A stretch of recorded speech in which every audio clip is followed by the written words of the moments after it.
Hello all, welcome and welcome back to my YouTube channel. आज के इस video में हम हिंदी का गद्य साहित्य डॉक्टर रामचंद्र तिवारी की पुस्तक से प्रेमचंदोत्तर युगीन हिंदी उपन्यास के 8वें वर्गीकरण आंचलिक उपन्यास वाले सेक्शन को हम देखेंगे। और हमने ये सेक्शन पिछले वीडियो में ही स्टार्ट कर दिया था। पिछले वीडियो में हमने कुछ रचनाकारों को देखा था। आज हम जिस रचनाकार से ये वीडियो प्रारंभ कर रहे हैं वो हैं देवेंद्र सत्यार्थी। देवेंद्र सत्यार्थी की बात करें तो इनसे संबंधित पहला प्रश्न है, देवेंद्र सत्यार्थी के उपन्यास ब्रह्मपुत्र में किस नदी के तटवासियों के जीवन संघर्ष का वर्णन है? Option A Kosi, option B Brahmaputra, option C Ganga, option D Narmada. सही उत्तर होगा ब्रह्मपुत्र।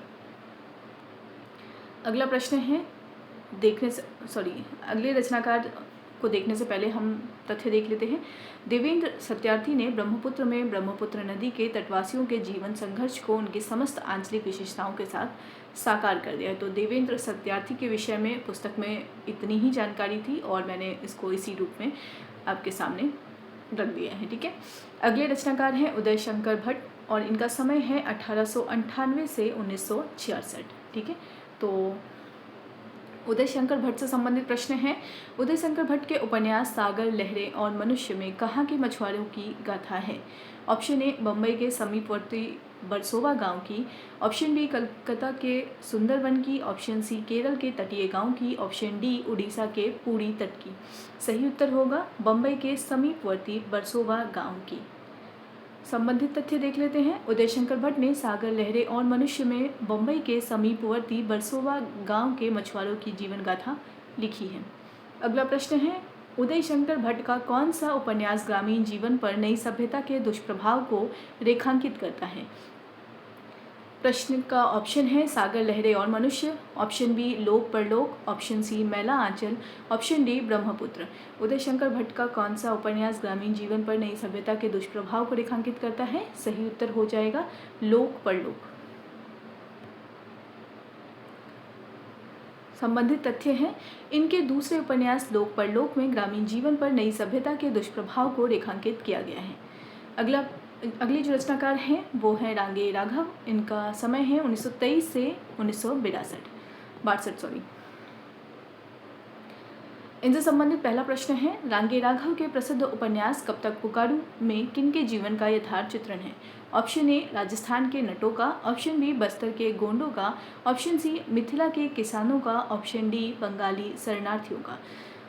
अगर हम रचना की प्रकाशन वर्ष की बात करें तो हमने प्रारंभ में ही जब आंचलिक उपन्यास को प्रारंभ किया था तभी हमने सभी आंचलिक उपन्यासकार के जन्म वर्ष को, साथ ही उनके उपन्यास जो भी इस पुस्तक में संकलित किए गए हैं यानी आंचलिक उपन्यासकार वाले वर्गीकरण में, उन सभी का प्रकाशन वर्ष हमने प्रारंभ में देख लिया था। तो अगर आप उनके प्रकाशन वर्ष को जानना चाहते हैं तो आप उस वीडियो को ज़रूर देख लें। ठीक है। तो यहाँ पे इसका उत्तर क्या हो जाएगा, कब तक पुकारूं में किनके जीवन का यथार्थ चित्रण है? राजस्थान के नटों का। सही उत्तर हो जाएगा ए। संबंधित तथ्य देख लेते हैं। रांगे राघव के कब तक पुकारूं में राजस्थान के नटों का जीवन चित्रित है। लेखक ने नटों के सामाजिक जीवन, आचार विचार, कायदे कानून तथा यौन नैतिकता का यथार्थ चित्र अंकित किया है। अगला प्रश्न है, धरती मेरा घर उपन्यास में रांगे राघव ने किनकी जीवन गाथा प्रस्तुत की है? ऑप्शन ए मछुआरों की, ऑप्शन बी राजस्थानी लोहपीटों की, ऑप्शन सी पहाड़ी आदिवासियों की, ऑप्शन डी चाय बागान के मजदूरों की।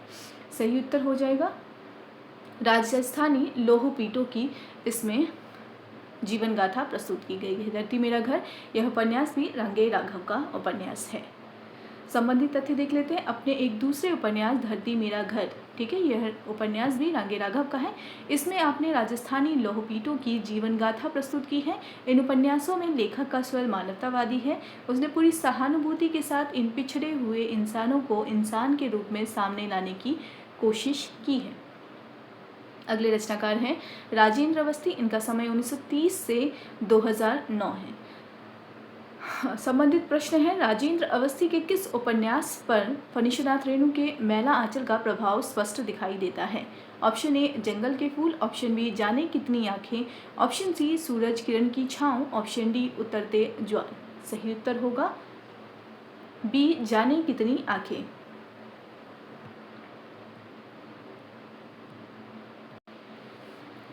अगला प्रश्न है, राजेंद्र अवस्थी के उपन्यास सूरज किरण की छाँव में किस जनजाति के जीवन को केंद्र में रखा गया है? सही उत्तर होगा बस्तर के गोंड जनजाति को। अगला प्रश्न है, सूरज किरण की छांव में गोंड जनजाति की किस समस्या को आनुषंगिक रूप से दिखाया गया है? यहाँ पे उत्तर में जो ये बोल्ड लेटर में लिखा हुआ है वही इसका उत्तर है। सूरज किरण की छांव में गोंड जनजाति की किस समस्या को आनुषंगिक रूप से दिखाया गया है? सही उत्तर होगा ईसाइयों द्वारा धर्म परिवर्तन कराए जाने की समस्या को इस उपन्यास में दर्शाया गया है। अगला प्रश्न देखने से पहले तथ्य देख लेते हैं। राजेंद्र अवस्थी ने सूरज किरण की छांव में बस्तर के गोंडों के जीवन को केंद्र में रखा है। ईसाइयों द्वारा उनका धर्म परिवर्तन कराए जाने की समस्या भी इसमें आनुषंगिक रूप से आई है।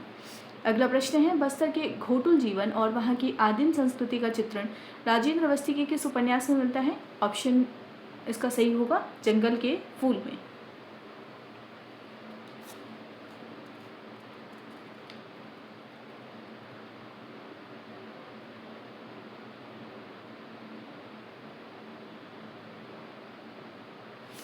ठीक है,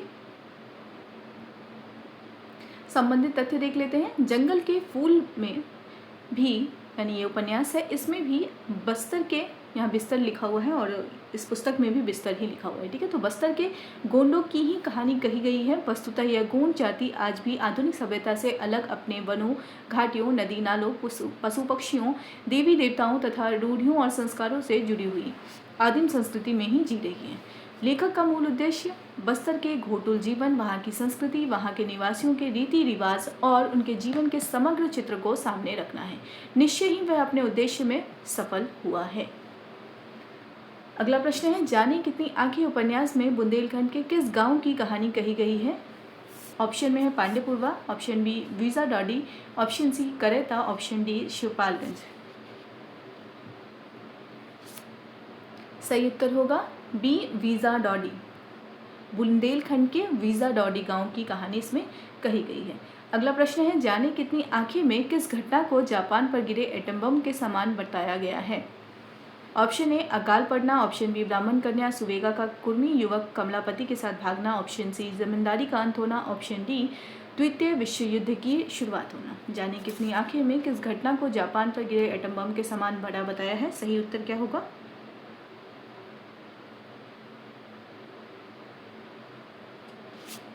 इसका सही उत्तर होगा बी ब्राह्मण कन्या सुवेगा का कुर्मी युवक कमलापति के साथ भागना। यह घटना जापान में गिरे एटम बम के समान है।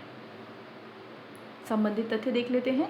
जाने कितनी आंखें में बुंदेलखंड के एक गांव वीजाडॉडी की कहानी कही गई है। लेखक ने यह लक्षित किया है कि द्वितीय महायुद्ध के समय तक गांव में कुछ नहीं बदला है। धार्मिक रूढ़ियां, जातिगत भेदभाव, गरीबी, दलबंदी सब कुछ ज्यों का त्यों है। गांव में ब्राह्मण कन्या सुवेगा का कुर्मी युवक कमलापति के साथ भाग जाना सबसे बड़ी घटना है, उतनी ही बड़ी जितनी जापान पर एटम बम का गिरना। यह दिखाकर लेखक ने गांव की जातिगत संकीर्णता की ओर इशारा किया है। उपन्यास के शिल्प पर मैला आंचल का प्रभाव स्पष्ट है। अगला प्रश्न है, बस्तर की गोंड जाति के बारे में क्या सत्य है? ऑप्शन ए वे आधुनिक सभ्यता के बहुत करीब हैं, ऑप्शन बी वे आज भी रूढ़ियों और संस्कारों से जुड़ी आदिम संस्कृति में ही जी रहे हैं, ऑप्शन सी वे केवल शहरों में निवास करते हैं, ऑप्शन डी वे खेती नहीं करते हैं। बस्तर की गोंड जाति के बारे में क्या सत्य बताया गया है? सही उत्तर क्या होगा?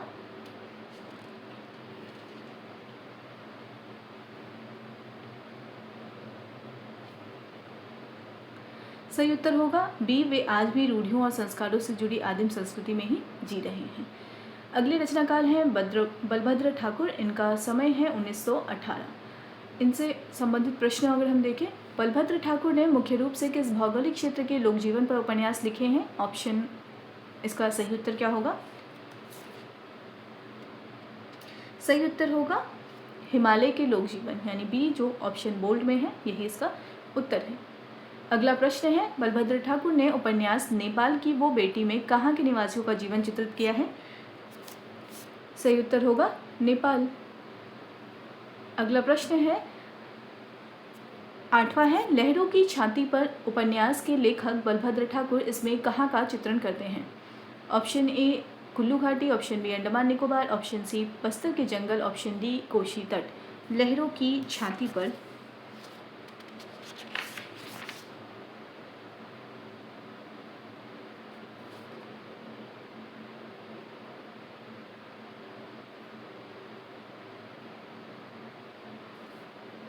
इसमें अंडमान निकोबार के का चित्रण मिलता है। ठीक है, लहरों की छाती पर अंडमान निकोबार का चित्रण मिलता है। अगला प्रश्न है, देवताओं के देश में बलभद्र ठाकुर की रचना, इसमें कहाँ का जीवन चित्रण मिलता है? देवताओं के देश में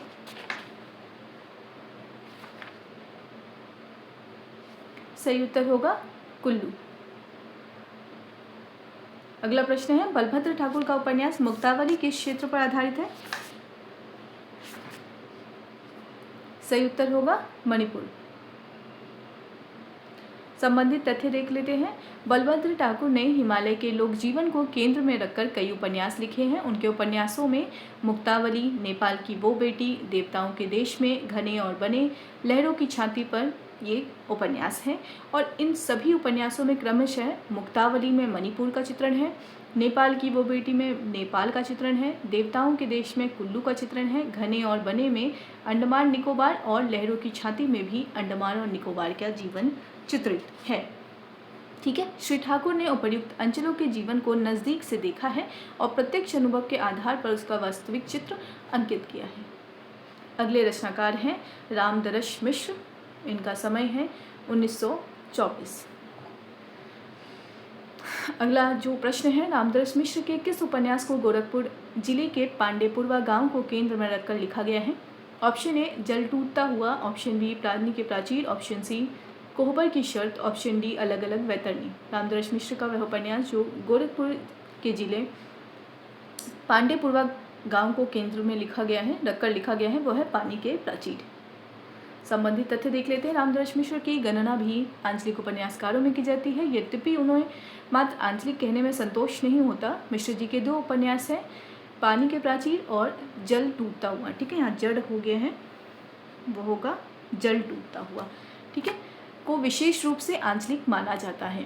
अगला प्रश्न है, पानी के प्राचीर उपन्यास का संघर्षशील पात्र कौन है जो गरीबी से जूझते हुए विभिन्न स्थानों पर नौकरी करता है? सही उत्तर क्या हो जाएगा इसका? नीरू। ठीक है, ऑप्शन बी है नीरू। संबंधित तथ्य देख लेते हैं। पानी के प्राचीर गोरखपुर जिले के पांडेपुरवा गांव को केंद्र में रखकर लिखा गया है। पानी के प्राचीरों से घिरे हुए इस गांव की दारुण गरीबी का चित्र लेखक ने बड़ी कुशलता से खींचा है। उपन्यास का संघर्षशील पात्र नीरू गरीबी से जूझता हुआ क्रमशः गजेंद्र सिंह, राय साहब और सरैया मिल की नौकरी करता है, लेकिन उसका सारा जीवन संघर्ष की कहानी बनकर रह जाता है। अगला प्रश्न है, रामदरस मिश्र के उपन्यास जल टूटता हुआ में स्वतंत्रता प्राप्ति के बाद नीरू का स्थान कौन सा पात्र लेता है? Option A Gajendra Singh, option B Satish, option C Ramroop, option D Judawan. सही उत्तर होगा सतीश। नीरू का स्थान कौन लेता है? सतीश, जल टूटता हुआ में। ठीक है, अगला जो प्रश्न है वो है, जल टूटता हुआ उपन्यास के अनुसार आधुनिक शिक्षा और राजनीति ने लोगों की संवेदनाओं को कैसा बना दिया है? सही उत्तर होगा लोगों की संवेदना को भोथरा और मूल्यविहीन बना दिया है। संबंधित तथ्य देख लेते हैं। जल टूटता हुआ में स्वतंत्रता प्राप्ति के बाद का जीवन चित्रित है। यहाँ नीरू का स्थान सतीश लेता है और सतीश निरंतर अभाव से जूझता रहता है। गांव की गरीबी तो ज्यों की त्यों बरकरार है। उल्टे फैशन, दलबंदी, टुच्ची राजनीति, स्वार्थपरता तथा अधकचरी मूल्यविहीन शिक्षा ने लोगों की सहज मानवीय संवेदना को भी भोथरा कर दिया है। लेखक ने पूरे गांव को उसकी जटिल यथार्थता में साकार कर दिया है। देखा जाए तो अभी तो देश के बहुत संख्यक गांव कुछ अपेक्षाकृत विकसित राज्यों को छोड़कर लगभग इसी स्थिति में है। पांडेपुरवा एक उपन्यास है इनका, पांडेपुरवा गांव है। पांडेपुरवा का यथार्थ पूरे देश का यथार्थ है, इसलिए मिश्र जी के उपन्यासों को मात्र आंचलिक कहना उचित नहीं लगता है। जल टूटता हुआ और पानी के प्राचीर, ये 2 उपन्यास हैं और इसमें चूंकि चित्रण पांडेपुरवा गांव का है तो उस गांव का जो यथार्थ है वो केवल स्थानीय यथार्थ ना होकर वो एक वैश्विक यथार्थ के रूप में हमको दिखाई देता है। जो समस्याएं हैं वो कहीं ना कहीं वैश्विक संदर्भों से जुड़ जाती हैं। ठीक है, अगला प्रश्न अगर हम देखें तो रामदरस मिश्र के उपन्यासों को मात्र आंचलिक कहना लेखक को उचित क्यों नहीं लगता है? ऑप्शन इसका सही होगा क्योंकि पांडेपुरवा का यथार्थ पूरे देश के गांव का यथार्थ है। अगले जो उपन्यासकार हैं वो हैं केशव प्रसाद मिश्र। इनका जो समय है वो है 1928 से 1989। अगला प्रश्न है इनसे संबंधित, कोहबर की शर्त उपन्यास के लेखक कौन है? ऑप्शन में है रामदास मिश्र, केशव प्रसाद मिश्र, यमुनादत्त वैष्णव और राजेंद्र अवस्थी। सही उत्तर होगा केशव प्रसाद मिश्र। कोहबर की शर्त जो उपन्यास है यह केशव प्रसाद मिश्र की रचना है। अगला प्रश्न है, कोहबर की शर्त उपन्यास में बलिया जिले के किन दो गांवों को केंद्र में रखा गया है? ऑप्शन में है बलिहार और दूसरा है चौबेपुर। सही उत्तर यही है, बलिहार और चौबेपुर गांव को केंद्र में रखा गया है किस उपन्यास में? कोहबर की शर्त में। संबंधित तथ्य देख लेते हैं। केशव प्रसाद मिश्र के कोहबर की शर्त में बलिया जिले के दो गांव बलिहार और चौबेपुर को केंद्र में रखा गया है। लेखक ने इस अंचल के सामाजिक सांस्कृतिक जीवन का उच्छ्वसित चित्र अंकित किया है। ठीक है, तो जितनी जानकारी है उसको उसी रूप में ही यहाँ पे प्रस्तुत किया गया है। ठीक है, अगले रचनाकार हैं यमुनादत्त वैष्णव। इनसे संबंधित प्रश्न है, यमुनादत्त वैष्णव के उपन्यास शैलवधू में किस अंचल का सांस्कृतिक जीवन चित्रित है? ऑप्शन में सही उत्तर हो जाएगा कुमायूं अंचल का इसमें चित्रण है। शैलवधू कौन है, यानी किस अंचल का चित्रण है? कुमायूं अंचल। संबंधित तथ्य है, यमुनादत्त वैष्णव की शैलवधू में कुमायूं अंचल का सांस्कृतिक जीवन चित्रित है। अगले रचनाकार हैं राही मासूम रजा। इनका समय है 1927 से 1992। प्रश्न है, राही मासूम रजा के प्रसिद्ध उपन्यास आधा गांव में किस जिले का चित्रण है? तो सही उत्तर क्या हो जाएगा? गाजीपुर का चित्रण है। आधा गांव में गाजीपुर का चित्रण है। अगला प्रश्न है, आधा गांव उपन्यास में मुख्य रूप से किस समुदाय के जीवन का यथार्थ अंकित किया गया है? ऑप्शन ए सुन्नी मुसलमान, ऑप्शन बी सिया मुसलमान, ऑप्शन सी बुनकर समाज, ऑप्शन डी विस्थापित बंगाली। आधा गांव उपन्यास में किस समुदाय का यथार्थ है? सिया मुसलमान का इसमें यथार्थ अंकित है। अगला प्रश्न है, आधा गांव में वर्णित गांव का नाम क्या है? ऑप्शन ए में है Kareta, option B Gangoli, option C उदहाघाट, ऑप्शन डी शिवपालगंज। तो आधा गांव में कौन है? गंगोली गांव का वर्णन है।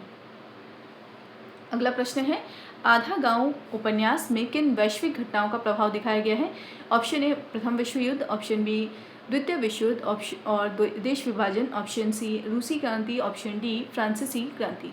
सही उत्तर होगा द्वितीय विश्व युद्ध और देश विभाजन को इसमें दर्शाया गया है, यानी उसके प्रभाव को दर्शाया गया है। संबंधित तथ्य देख लेते हैं। राही मासूम रजा के आधा गांव में गाजीपुर जिले के गंगोली गांव के सिया मुसलमानों के जीवन का यथार्थ और विश्वसनीय चित्र अंकित है। भारत का स्वाधीनता संग्राम, द्वितीय विश्व युद्ध, देश विभाजन, स्वतंत्रता प्राप्ति, जमींदारी उन्मूलन जैसी घटनाओं का इन सिया मुसलमानों के जीवन पर जो प्रभाव पड़ा है और उनकी मानसिकता में जो बदलाव आया है उसे लेखक ने बड़ी सूक्ष्मता से लक्षित किया और व्यंजित किया है। अगले रचनाकार हैं शिव प्रसाद सिंह। इनका समय है 1929 से 1998।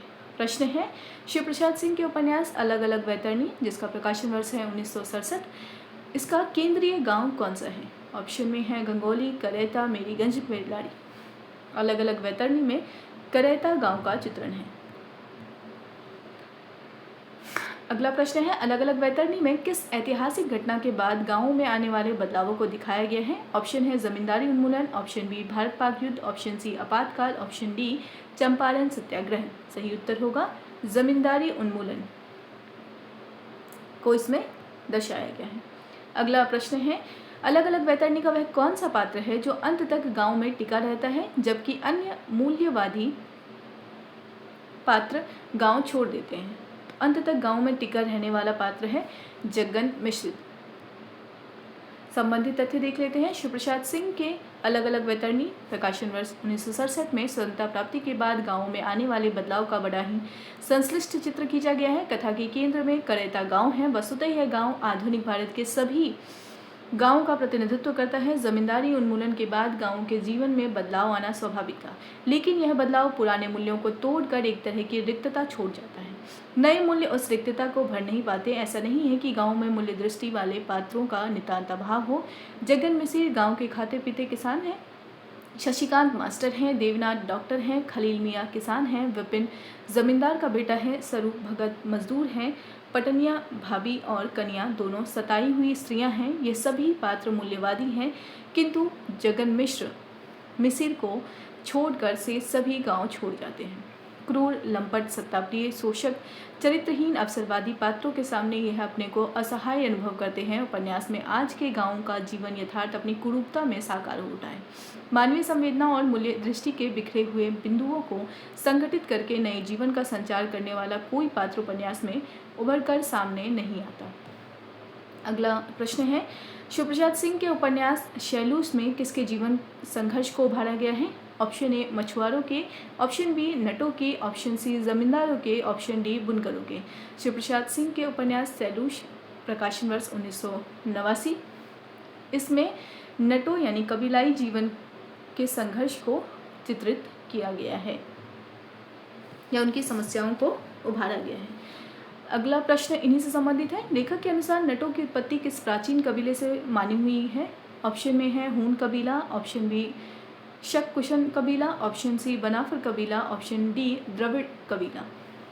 सही उत्तर होगा शक कुशन कबीला से नटों की उत्पत्ति बताई गई है। अगला प्रश्न है, शैलूस उपन्यास की वह कौन सी ब्राह्मण कन्या है जो नटों के जीवन में घुल मिल जाती है? Option A Kanya, option B Savitri, option C Paniya भाभी, ऑप्शन डी बिजली। शैलूस उपन्यास की वह कौन सी ब्राह्मण कन्या है जो नटों के जीवन में घुल मिल जाती है? सही उत्तर होगा सावित्री। अगला प्रश्न है, सावित्री किस युवा नट के साथ भागकर नटों के कबीले में शामिल होती है? Option A Judawan, option B Swaroop Bhagat, option C कलिया, ऑप्शन डी जग्गन। सही उत्तर होगा जुड़ावन। अगला प्रश्न है, शैलूस उपन्यास की मुख्य दुर्बलता लेखक ने किसे माना है? ऑप्शन ए भाषा की क्लिष्टता, ऑप्शन बी सावित्री के चरित्र का अत्यधिक महिमा मंडन, ऑप्शन सी ऐतिहासिक तथ्यों की कमी, ऑप्शन डी बहुत छोटा कथानक। सही उत्तर क्या होगा? शैलूस उपन्यास की दुर्बलता लेखक ने किसे माना है? तो सावित्री के चरित्र का अत्यधिक महिमा मंडन को इसमें की दुर्बलता माना है। अगला प्रश्न है,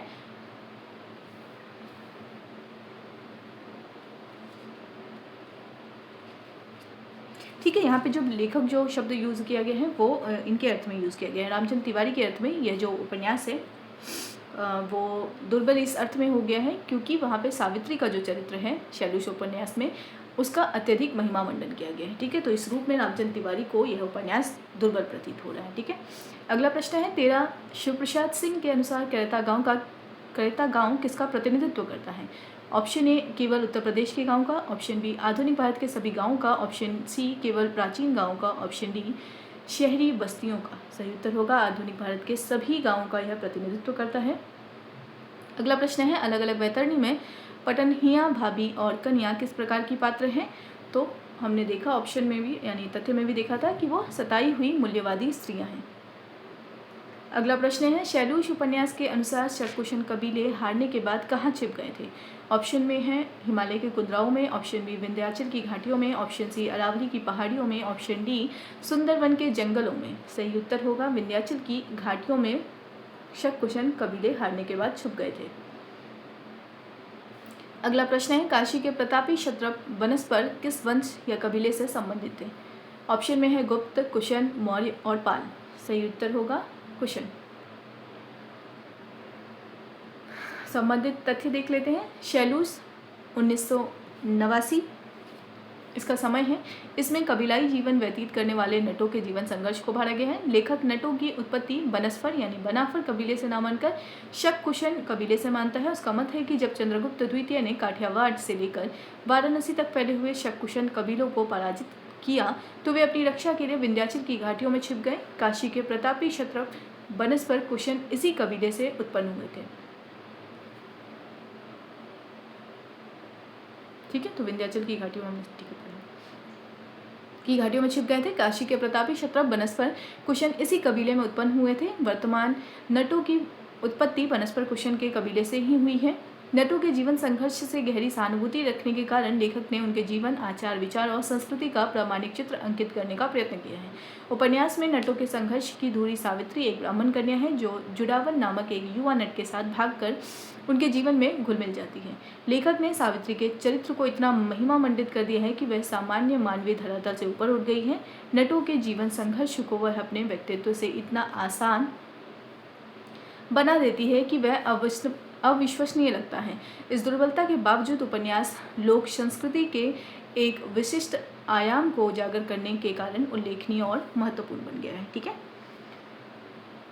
अगला प्रश्न है मायानंद मिश्र से।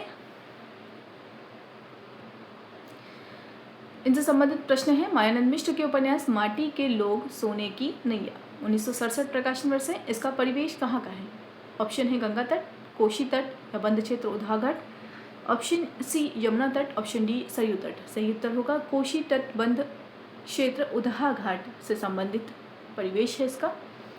अगला प्रश्न है, माटी के लोग सोने की नैया उपन्यास मुख्य रूप से किस टोली की कहानी है?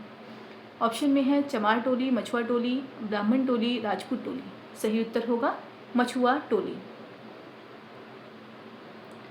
अगला प्रश्न है, मायानंद मिश्र के उपन्यास का अंत अविश्वसनीय क्यों प्रतीत होता है?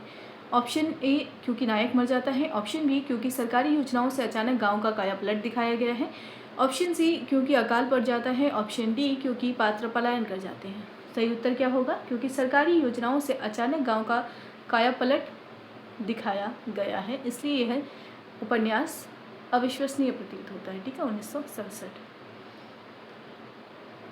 अगला प्रश्न है, मायानंद मिश्र ने मछुआ टोली के जीवन को किन समस्याओं का चित्रण किया है? ऑप्शन ए गरीबी और अशिक्षा, ऑप्शन बी अज्ञान और जड़ता, ऑप्शन सी दैनिक जीवन संघर्ष, ऑप्शन डी उपर्युक्त सभी।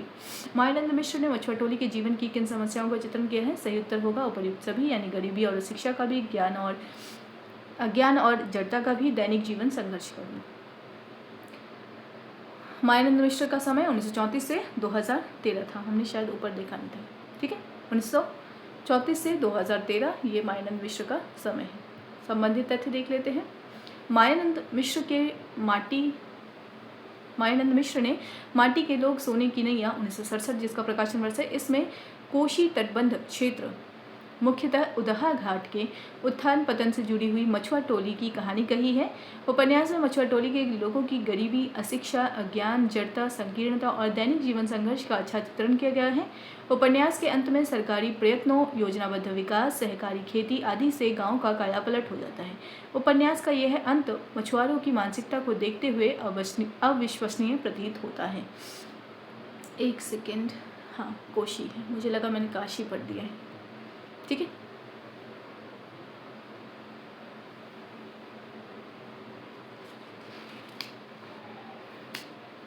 अगले रचनाकार है श्रीलाल शुक्ल। ठीक है, इनका समय है 1925 से 2011। श्रीलाल शुक्ल का प्रसिद्ध उपन्यास राग दरबारी 1968 किस शैली में लिखा गया है? तो यह व्यंग्यात्मक शैली में लिखा गया उपन्यास है राग दरबारी। अगला प्रश्न है, राग दरबारी उपन्यास की कथा का केंद्र कौन सा गांव या स्थान है? तो राग दरबारी का स्थान है शिवपालगंज। अगला प्रश्न है, राग दरबारी में मुख्य रूप से किस संस्था की समस्याओं के माध्यम से सामाजिक बुराइयों को दिखाया गया है? ऑप्शन में सही उत्तर होगा ऑप्शन ए कॉलेज या विद्यालय, अस्पताल, पंचायत भवन या थाना। सही उत्तर होगा कॉलेज की समस्याओं को दिखाया गया है इसमें। अगला प्रश्न है, लेखक के अनुसार राग दरबारी में कौन सी बात खटकती है? सही उत्तर होगा व्यंग के कारण लेखक के निजी भागीदारी का भाव यहाँ महसूस होता है। अगला प्रश्न है, राग दरबारी उपन्यास में किन प्रवृत्तियों को शिवपालगंज के माध्यम से उजागर किया गया है?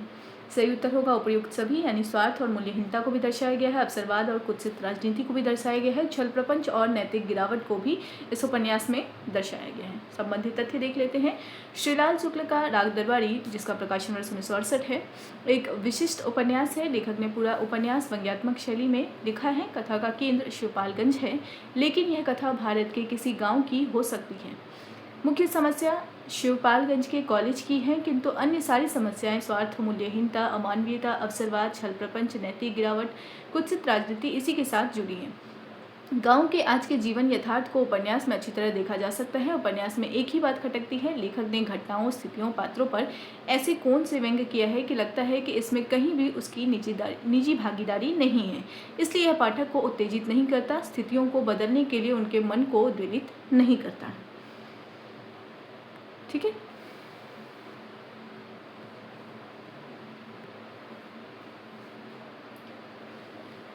अगले रचनाकार हैं हिमांशु जोशी। इनका समय है 1935 से 2018। हिमांशु जोशी से संबंधित पहला प्रश्न है, इनके उपन्यास कगार की आग, जिसका प्रकाशन वर्ष 1976 है, में किस जिले के गांव की कहानी कही गई है? ऑप्शन है नैनीताल, अल्मोड़ा, पिथौरागढ़ और चमोली।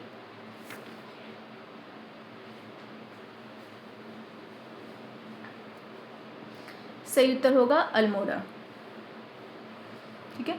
कगार की आग, अगला प्रश्न है, कगार की आग उपन्यास के केंद्र में कौन सा गांव है? यानी शिवपालगंज, लघौन, बेलारी या गंगोली, कौन सा गांव है? इस उपन्यास के केंद्र में जो गांव है वो है लघौन, ये अल्मोड़ा में ही स्थित है गांव। अगला प्रश्न है, कगार की आग की केंद्रीय स्त्री पात्र का नाम क्या है जो पहाड़ी स्त्रियों की विवशता का प्रतीक है? सही उत्तर होगा गोमती।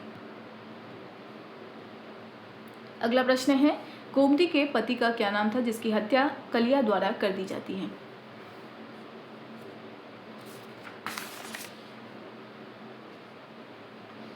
सही उत्तर होगा पिरमा।